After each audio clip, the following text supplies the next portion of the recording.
What if the most important thing John Wayne ever did in his life had nothing to do with the movies, and everything to do with 90 quiet minutes inside a diner most of America had never heard of? For a moment, no one moved. But that moment didn't start there. It started the second the bell above the door rang, and John Wayne stepped into Carter's kitchen on a flat gray evening in the spring of 1976. The place was small, half empty, the paint outside peeling in long curls, a hand-painted sign in the window advertising a daily special nobody seemed to be ordering. He'd only stopped because his truck needed gas and his stomach needed something hot after hours on the road. A woman in a faded apron approached his booth with a pad and pencil, her eyes flicking past him toward the clock on the wall above the register, before they ever landed on his face.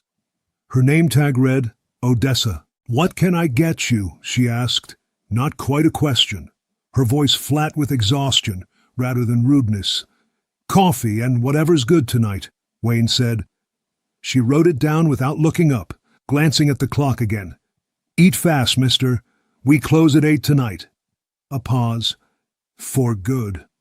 She caught herself the moment the words left her mouth, like she hadn't meant to say them out loud. Wayne noticed her hand wasn't quite steady on the pencil. In the corner booth, an old farmer kept his eyes fixed on his coffee cup, refusing to look at either of them, like a man who already knew what was coming. Wayne didn't know it yet, but the woman standing in front of him wasn't being cold. She was counting down the last 90 minutes she would ever stand behind that counter, and nobody in that diner was going to stop what was coming for her. A trucker near the window leaned toward his buddy and muttered something behind his hand. 2 booths over, a woman in curlers under a headscarf nearly dropped her fork. Word moved through Carter's kitchen the way it always did when someone famous walked in. Quiet, electric, impossible to stop. A teenage boy bussing tables froze mid-step, a stack of plates forgotten in his hands, just staring. John Wayne was used to this. The widened eyes, the whispers, the sudden stiffness in a room that had been loose and ordinary a second before. What he wasn't used to was the one person who should have reacted the most, barely reacting at all. Odessa refilled a sugar dispenser 2 tables down without so much as a glance back at him.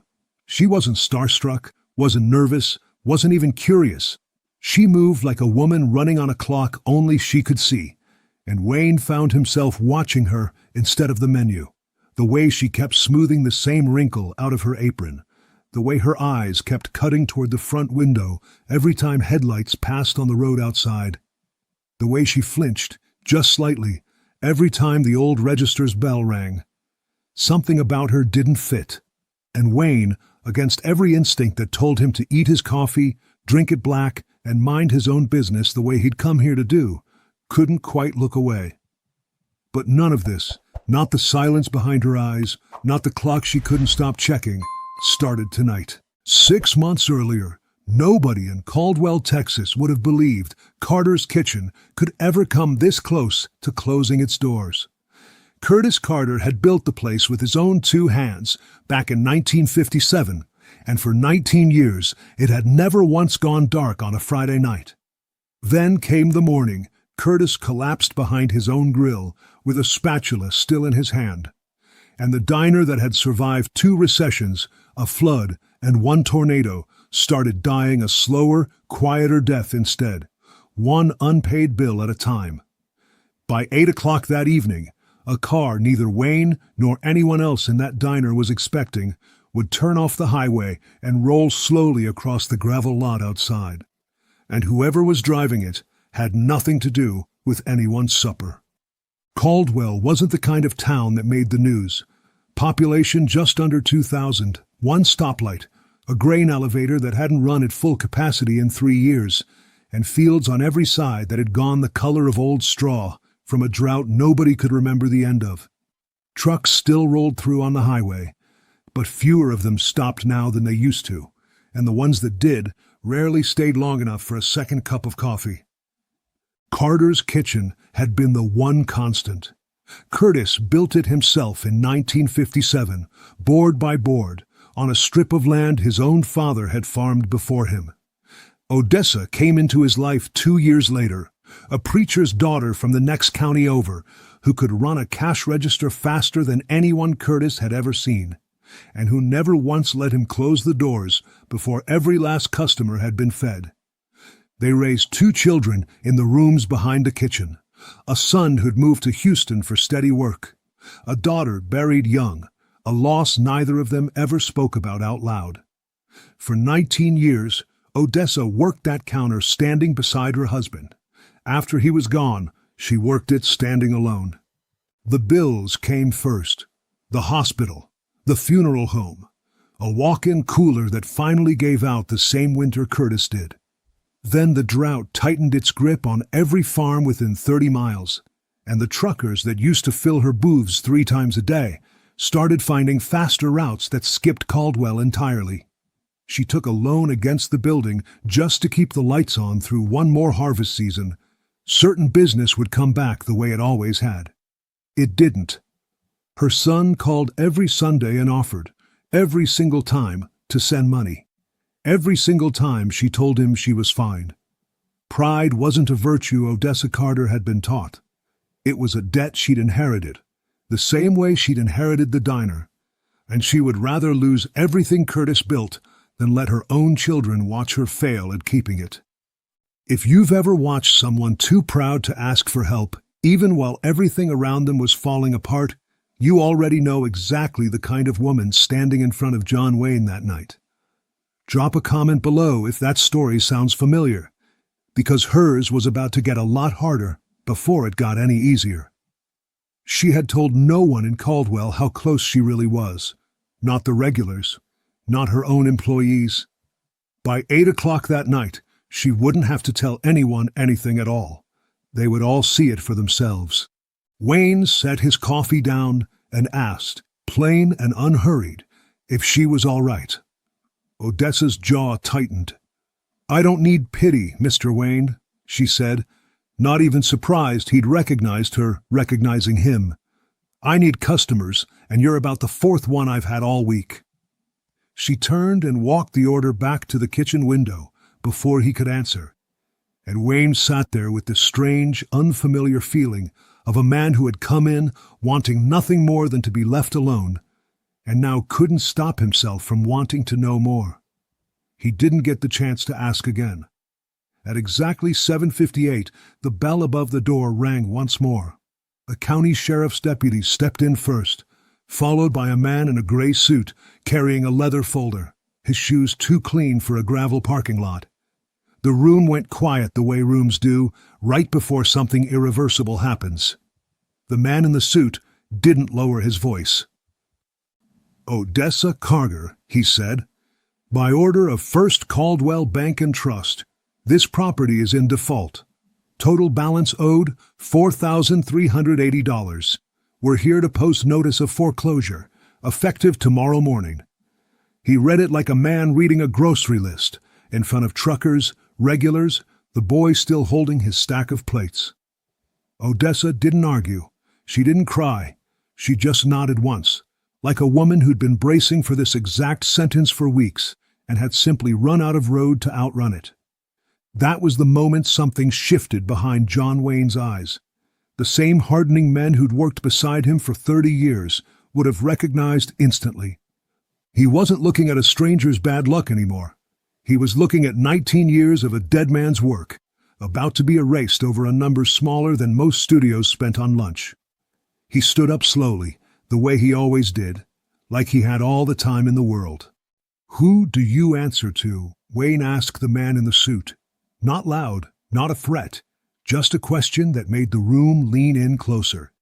The banker's man hesitated, then named the bank's regional office in Amarillo. "Get them on the phone," Wayne said, "tonight."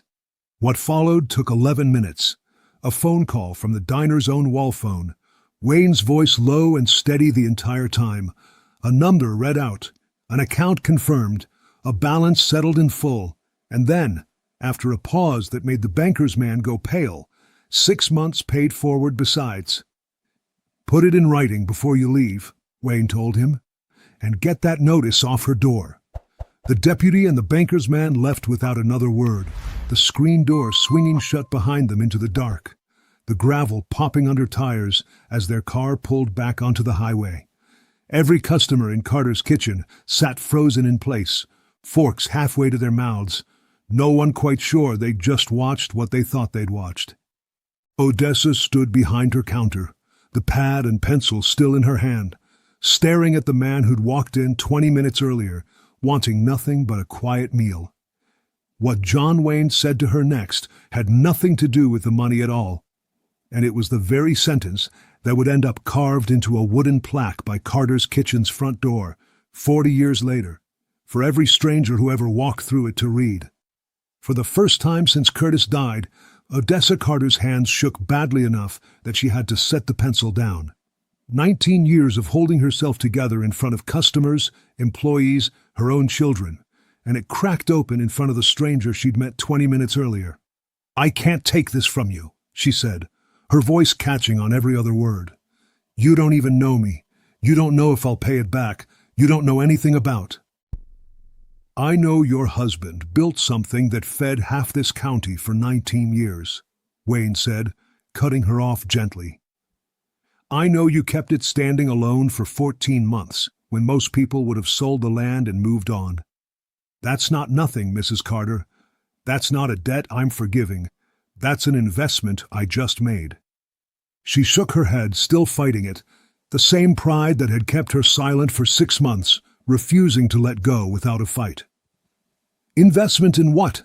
Wayne looked around the diner, at the farmer in the corner booth, at the teenage boy still holding his stack of plates, at every face in that room that had eaten a meal here on credit at one point or another. "Curtis didn't build a diner," he said. "He built a promise to this town. I just made sure nobody broke it before you got the chance to keep it yourself." The room stayed silent. Somewhere behind the counter, a coffee pot finished brewing, and nobody moved to pour it.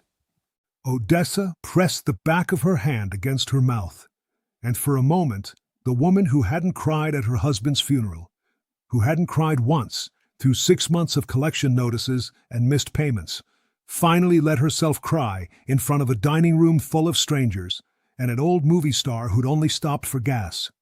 "Why?" she finally managed. "Why would you do this for someone you don't even know?" "Because somebody did it for me once," Wayne said simply. "A long time before any of this." He didn't explain further, and she didn't ask him to. If a single quiet decision has ever changed the whole direction of your life, drop a comment below and tell us about it, because Odessa May Carter was about to spend the next 4 decades learning exactly what that decision was worth. He paid for his coffee before he left, refusing to let her comp it, and told her he'd be back through Caldwell again sometime, though neither of them really believed that. What neither of them could have known that night was how far this single decision would ripple outward, past Carter's kitchen, past Caldwell, past anything either of them would live to see. By late summer, the drought finally broke. Rain came back to the fields around Caldwell for the first time in 3 years, and with it came the truckers, the regulars, the families who'd quietly stopped eating out when money got tight. Carter's kitchen filled up the way it hadn't since Curtis was still alive to see it. Odessa hired 2 teenagers from town that fall, kids whose own families had fallen on hard times, the kind of hires that didn't make business sense on paper, but felt exactly like something Curtis would have done without thinking twice. She started keeping a little extra in the register every week, not for herself, but for the stranded traveler who came up short, the trucker whose card got declined, the single mother who needed one hot meal she didn't have to pay for. She never made a show of it. She just did it, quietly, the same way it had been done for her. Word never got around about what really happened that night in March. Most folks in Caldwell just knew the diner had been saved somehow, and Odessa let them believe whatever version of the story made sense to them. Wayne came through Caldwell only once more, nearly a year later, on his way to somewhere else entirely. He didn't call ahead. He just slid into the same corner booth, ordered coffee, and watched her work a packed dining room with the same quiet attention he'd once given a script. He didn't say much that visit. He didn't have to. Before he left, he caught her eye across the counter one last time, gave a small nod, and walked back out into the parking lot the same way he'd walked in. A stranger nobody in that diner would ever fully understand, except for the one woman who now understood him completely. Neither of them knew it would be the last time they ever saw each other. John Wayne died on June 11th, 1979. A few weeks later, a short letter arrived at Carter's kitchen among a small stack of his last correspondence, written in his own unsteady hand. It didn't thank her for anything. It thanked her for reminding him, on one ordinary night in a town he never planned to stop in, why generosity mattered more than any picture he'd ever made. Odessa read it once, folded it carefully, and never showed it to a single customer for the rest of her life. Carter's kitchen is still standing today, run now by her son, who finally came home to Caldwell the way his mother always hoped he would. Above the front door hangs a small wooden plaque, carved with the line a movie star once said to a grieving widow on the worst night of her life. He built a promise. I just made sure nobody broke it. Most customers who read it on their way in have no idea what it means. They just feel, somehow, that it matters. John Wayne didn't save a diner that night. He saved a dead man's promise to a town that needed it kept, and he asked for nothing in return except that it be kept moving forward. What would you have done if you were standing in Odessa's shoes that night, watching everything your family built about to disappear? Tell us in the comments below, and if stories like this one move you, subscribe so you never miss the next true story of a quiet legend who changed someone's life without ever needing the world to know about it.